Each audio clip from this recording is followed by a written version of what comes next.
Cuando se menciona a Maquiavelo, la imagen que suele instalarse de inmediato en el imaginario colectivo es la de un pensador frío, casi despiadado, vinculado al poder, a la astucia política y a la manipulación sin escrúpulos.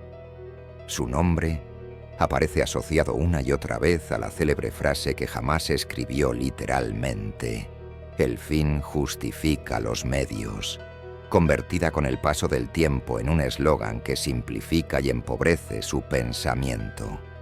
Sin embargo, quedarse solo con esa caricatura es pasar por alto la profundidad de un autor plenamente integrado en la cultura del Renacimiento italiano, un periodo convulso y fascinante en el que se repensaron no solo las formas de gobierno, sino también la moral, la religión, el arte y la propia condición humana. Maquiavelo no fue únicamente un teórico del poder, fue un observador lúcido de la realidad, alguien que escribió sobre política, ética, fortuna y naturaleza humana, pero también sobre pasiones, deseos, el cuerpo y, de manera más sutil de lo que muchos imaginan, sobre el sexo. Para comprender cómo Maquiavelo aborda el sexo, resulta imprescindible detenerse primero en el contexto histórico en el que vivió. La Italia del Renacimiento era un mosaico de ciudades-estado enfrentadas, dominadas por intrigas, alianzas cambiantes y luchas constantes por el poder. Al mismo tiempo, se trataba de una sociedad profundamente contradictoria. Mientras la Iglesia ejercía una influencia moral enorme y predicaba una ética rígida, la vida cotidiana estaba llena de ambigüedades difíciles de ocultar. La prostitución era tolerada e incluso regulada en muchas ciudades. Los nobles mantenían amantes de manera casi oficial. Los matrimonios respondían más a intereses económicos y políticos que al afecto, y existía una clara distancia entre lo que se proclamaba públicamente como virtud y lo que se practicaba en privado. Maquiavelo creció y pensó dentro de ese mundo, y nunca intentó maquillarlo. Uno de los rasgos más característicos de Maquiavelo como pensador fue su rechazo frontal a las idealizaciones.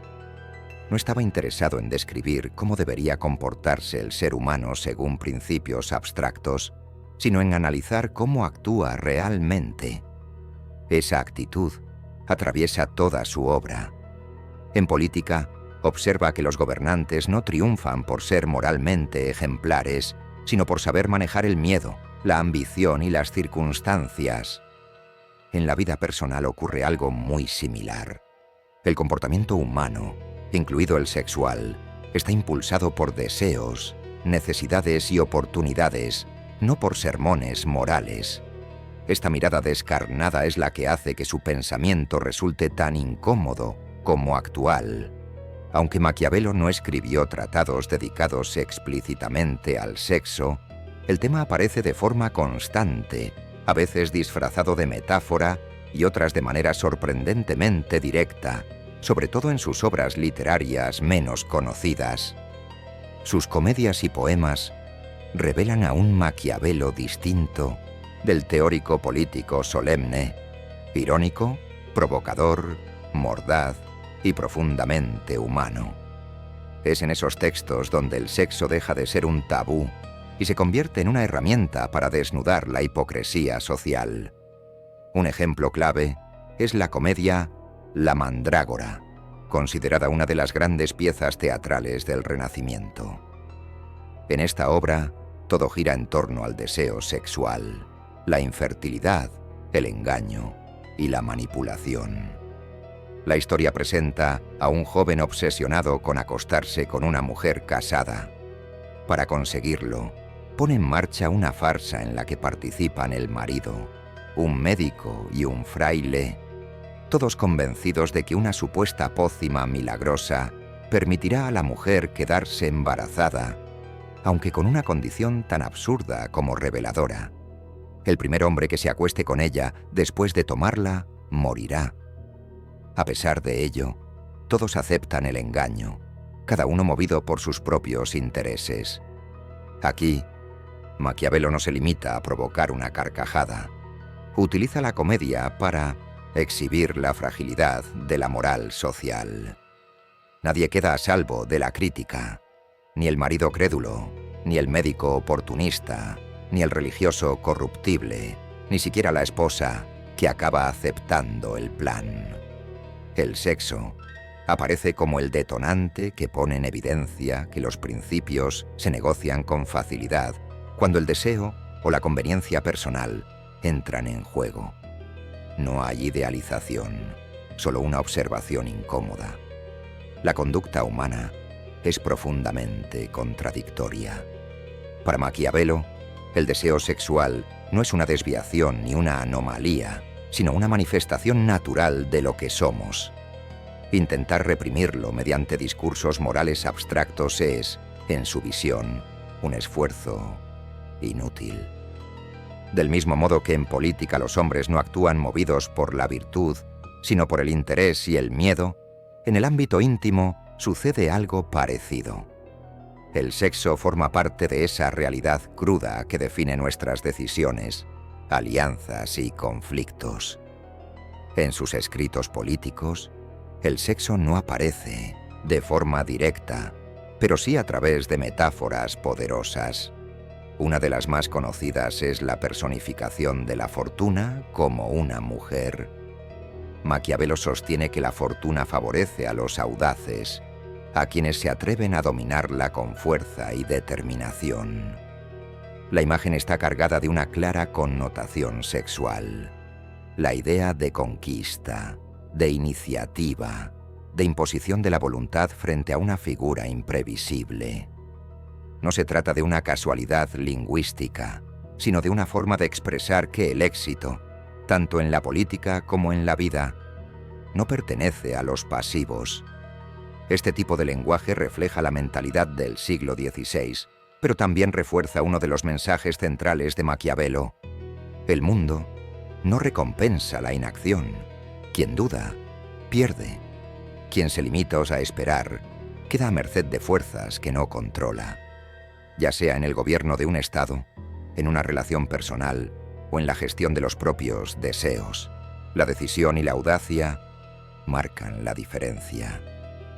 Más allá de sus obras más conocidas, las cartas personales y los poemas satíricos de Maquiavelo muestran un lado aún más directo.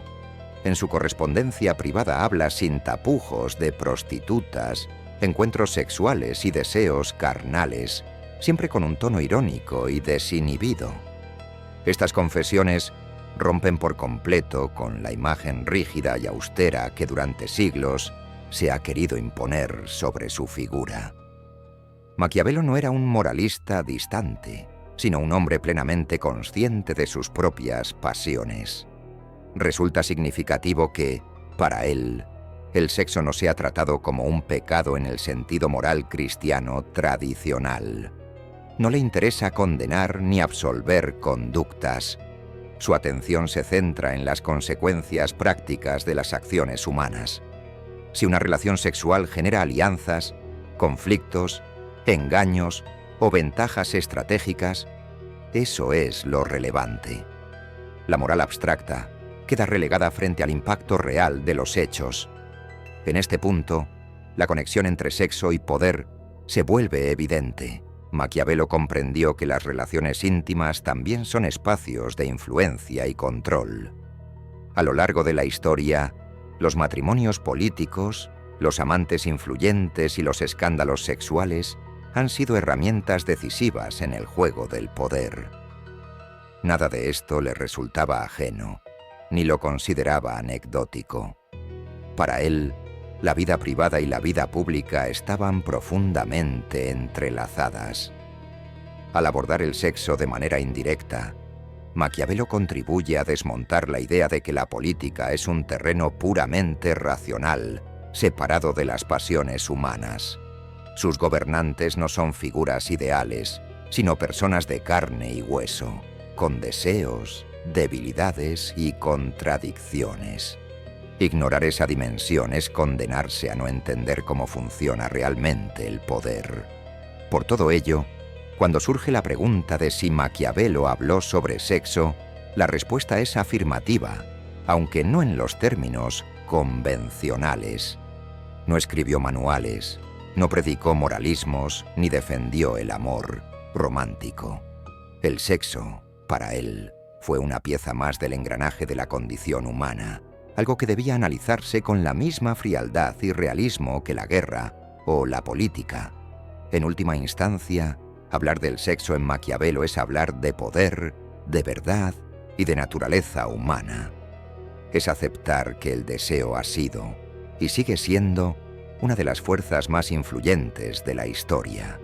Y quizás sea precisamente por esa honestidad brutal que siglos después, Maquiavelo continúa resultando tan incómodo, tan provocador y tan necesario para comprender el mundo en el que vivimos.